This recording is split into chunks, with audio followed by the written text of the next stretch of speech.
네, 2월 5일 금요일 정례 브리핑을 시작하겠습니다.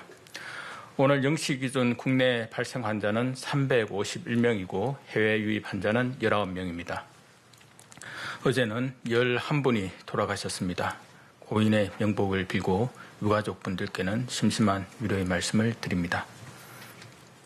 먼저 방역 대응 상황에 대해 말씀드리겠습니다. 어제는 총 7만 5천여 건의 검사가 이루어졌습니다.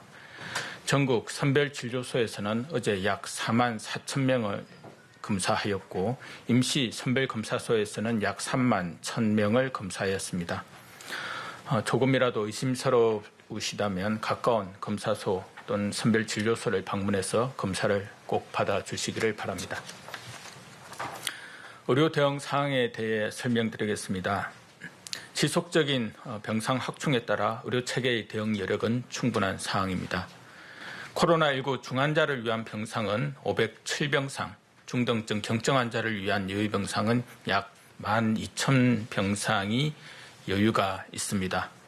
현재 병상 배정을 기다리는 환자는 없습니다. 이에 더하여 자가격리자에 대한 진료에도 만전을 기하도록 하겠습니다. 기존의 지침을 보완 종합하여 자가격리자, 담당 공무원, 의료기관의 행동 요령을 단계별로 상세히 안내할 예정입니다. 시급성과 대면 진료 필요성이 낮은 경우에는 자가격리 종료 후 진료를 받도록 하거나 비대면 진료를 통해 진료 또는 처방을 받도록 권장을 할 계획입니다. 항암치료, 투석, 분만 등 예정된 진료인 경우에는 담당 공무원의 안내에 따라서 진료를 받도록 하고 응급적인 사항에 대해서는 지정된 의료기관 또는 응급의료기관에서 신속하게 진료를 받을 수 있도록 할 계획입니다. 다음으로 코로나 우울 대응 심리 지원 강화 계획에 대해 말씀드리겠습니다.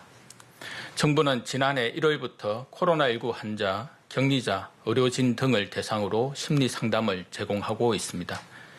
현재까지 심리 상담 133만 건을 비롯하여 약 381만 건의 심리 지원을 제공하였습니다. 백신과 치료제에 대한 기대감이 높아지고 있지만 한편으로는 코로나19 장기화로 인해 많은 분들이 경제적, 정신적 어려움을 겪고 있었습니다.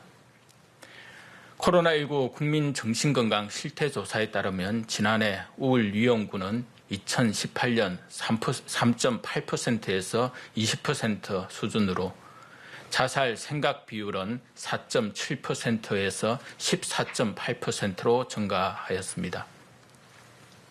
이에 따라 정부는 코로나 우울에 대응하는 심리 지원을 강화하고자 합니다. 첫 번째로 코로나 우울 예방 활동을 전 국민을 대상으로 실시합니다. 심리 상담 한라인인 1577-0119를 통해 누구나 심리 지원을 받을 수 있도록 합니다. 모바일 앱을 활용한 비대면 심리 지원 정보 제공도 강화하겠습니다. 두 번째로 맞춤형 심리 지원을 강화하겠습니다. 코로나19 환자로 확인되거나 격리 중인 경우 3일 이내에 선제적으로 심리 지원 서비스를 제공합니다. 코로나19가 완치된 이후에도 정기적으로 심리 상담을 시행하겠습니다. 코로나19로 인해 심리적인 어려움을 겪고 있는 근로자와 구직자, 어려움을 겪는 청년, 혼자 사시는 어르신들을 위한 맞춤형 심리 지원도 시행하겠습니다. 세 번째로 코로나19 대응 인력의 소진 관리를 위해 관계부처, 국가트라우마센터와 함께 문화예술, 숲치유 프로그램 등을 제공하겠습니다. 마지막으로 권역 트라우마센터를 2개소에서 5개소로 늘리고 전국 17개 시도에서는 재난심리 회복 지원단을 운영할 것입니다. 이를 통해 체계적인 심리 지원이 될 수 있도록 뒷받침하겠습니다. 코로나19가 장기화되면서 마음이 힘든 국민 여러분들께서 필요한 심리 지원을 받을 수 있도록 더욱 적극적으로 노력하겠습니다. 다음으로 설 명절 대비 음식점과 카페에 대한 특별 방역 관리 대책을 말씀드리겠습니다.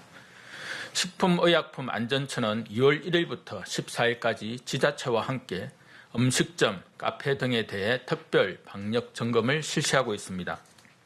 각 지자체는 유명 맛집, 번화가, 관광지 주변의 음식점, 카페 등을 중심으로 영업시간 제한, 5인 이상 입장 금지 등 방역 수칙 준수 여부를 집중적으로 점검할 계획입니다. 이와 함께 식약처는 주요 프랜차이즈형 커피 전문점을 중심으로 마스크 착용, 출입자 명부 관리 등 방역 수칙 준수 여부를 집중적으로 점검하고 있습니다.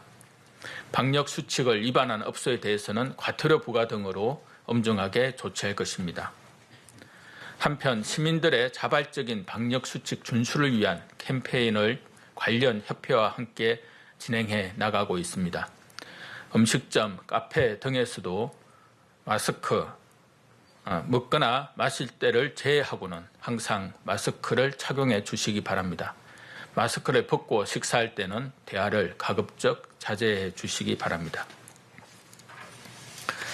지난 1월 26일부터 오늘까지 한 주간 하루 평균 국내 환자 수는 362명입니다. 조금씩 환자 수가 줄고 있지만 코로나 바이러스의 위험성은 여전한 것으로 판단하고 있습니다. 개인 간 접촉에 의한 감염도 증가하고 있고 음식점, 직장, 병원, 체육시설 등 다양한 우리의 일상생활 공간에서 환자가 발생하고 있습니다. 코로나 바이러스는 사람이 많이 모이는 환기가 잘 되지 않는 밀폐된 공간이라면 어디서든 크게 발생할 수가 있습니다. 국민 여러분들께서는 밀집, 밀폐된 장소는 반드시 피해 주시기를 다시 한번 당부드립니다. 특히 환기가 되지 않는 밀폐된 실내는 꼭 주의해 주시기 바랍니다. 코로나 바이러스가 전 세계적으로 확산된 지 1년이 넘었습니다.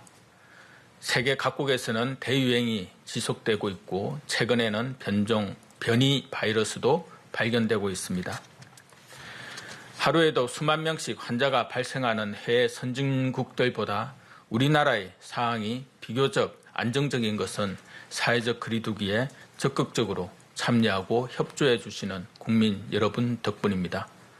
어려운 가운데에서도 거리두기 노력에 동참하고 계신 국민 여러분들께 다시 한번 깊이 감사드립니다. 정부는 지난 5월과 11월 현재까지 알려진 과학적 사실들을 바탕으로 부처와 지자체 그리고 방역, 경제, 사회 등 각 분야의 전문가 의견을 반영하여 사회적 거리두기 방안을 계속 수정 보완해 왔습니다. 이번에도 3차 유행의 특성과 지난 1년여간의 경험을 바탕으로 방역은 강화하면서 부작용은 최소화할 수 있는 거리두기 개편 방안을 마련하고자 합니다. 거리두기 개편 방안은 일률적인 강제 조치보다 참여와 협력, 자율에 기반하여 책임성이 제고되는 방향으로 검토해 나가겠습니다. 이를 위해 지난 1차 공개 토론회에 이어 2차 공개 토론회, 전문가 논의, 업종별 단체, 협의회와의 간담회 등을 통해 의견을 충분하게 수렴하고 있습니다. 방역과 일상 회복의 딜레마를 지혜롭게 해결하는 방안을 마련할 때까지는 지금까지 잘해주신 것처럼 현재의 방역 수칙을 꼭 지켜주시기 바랍니다. 정부는 국민 여러분의 소중한 일상을 지킬 수 있도록 최선을 다하겠습니다. 감사합니다.